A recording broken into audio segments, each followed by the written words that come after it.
तो आज हम बात करने वाले हैं इसरो के गगनयान मिशन के बारे में। तो पहले जानते हैं इसके पर्पज़ के बारे में। तो इसका पर्पज़ है कि इंडियन मेड जो एयरक्राफ्ट है उसमें इंडियन एस्ट्रोनॉट को लो अर्थ ऑर्बिट तक पहुंचाना, जिसके बाद इंडिया बन जाएगा चौथा नेशन यूएस, रशिया, चाइना के बाद स्पेस में जाने वाला, ह्यूमन को पहुंचाने वाला। ये इंस्पायर करेगा आगे की जनरेशन्स को, जो है स्पेस स्टेशन बनाने के लिए और डीप स्पेस में जो है मिशंस भेजने के लिए। जो गगनयान है वो बेसिकली कैप्सूल है जिसमें एस्ट्रोनॉट स्पेस में जाएगा और उसी में रहेगा एंड देन रिटर्न कर जाएगा अर्थ पे।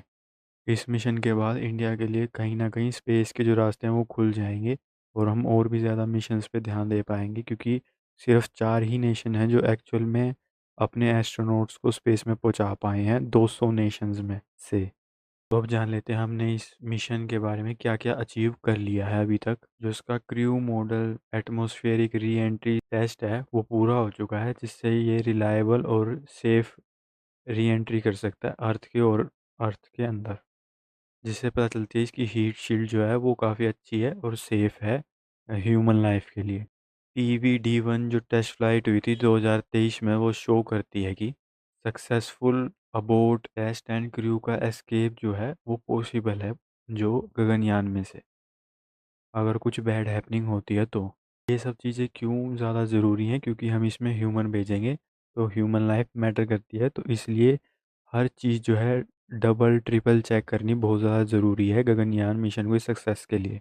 इस मिशन के लिए 4 इंडियन एयरफोर्स के जो टेस्ट पायलट थे उनको ट्रेनिंग मिली थी रशिया में, और अब उनकी एडवांस जो है ट्रेनिंग चल रही है इंडिया में ही, ताकि वो इस मिशन को अच्छे से परफॉर्म कर पाए। इस मिशन के लिए यूज़ किया जाएगा ह्यूमन रेटेड LVM-3 रॉकेट का, और क्रू मॉडल और जो सर्विस मॉडल है वो टेस्ट पास कर चुके हैं। ग्राउंड टेस्ट जो होता है उसको वो पास कर चुके हैं, और लाइफ सपोर्ट, पैराशूट, रिकवरी जो सिस्टम्स हैं उनका भी टेस्ट हो चुका है।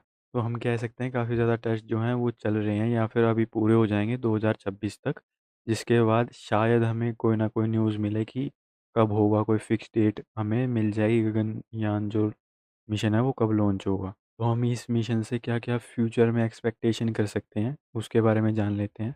अभी जो है TVD-2 एंड TVD-3 टेस्ट जो हैं होने बाकी हैं, जिसके अंदर और भी ज़्यादा अबोर्ट एंड री एंट्री के टेस्ट लिए जाएंगे, ताकि ये क्लियर हो सके कि ये जो गगनयान है वो री एंट्री कर सकता है अर्थ के एटमॉस्फेयर में मिशन पूरा होने के बाद।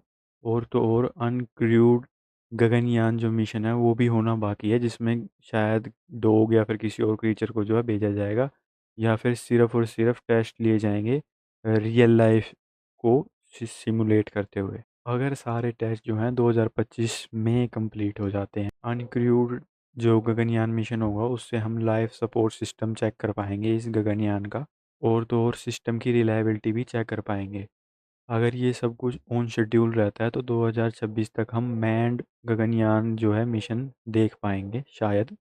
अगर सब कुछ ठीक रहता है और ऑन शेड्यूल रहता है तो हम 3 एस्ट्रोनॉट भेजेंगे ऑर्बिट में अर्थ के अप्रोक्स 400 किलोमीटर ऊपर अर्थ के क्रस्ट के, यानी कि अप्रोक्सीमेटली 400 किलोमीटर एल्टीट्यूड पे, वो भी 3 दिन के लिए। इस मिशन से कहीं ना कहीं हमें एक्सपीरियंस मिलेगा और आगे के लिए जो मिशंस हैं उनमें भी हेल्प मिलेगी। इसमें हमें भारतीय अंतरिक्ष जो स्टेशन बनाना है 2035 तक, उसमें हेल्प मिलेगी, और 2040 तक जो हमें मून मिशन भेजना है उसमें भी कहीं ना कहीं हेल्प मिलेगी, क्योंकि एक्सपीरियंस हो जाएगा। अभी तक तो कोई एक्चुअल में गया नहीं है इंडियन स्पेस क्राफ्ट से, तो इंडियन जो कैपेबिलिटी है इससे जो है प्रूव हो जाएगी कि हम भी स्पेस में जा सकते हैं।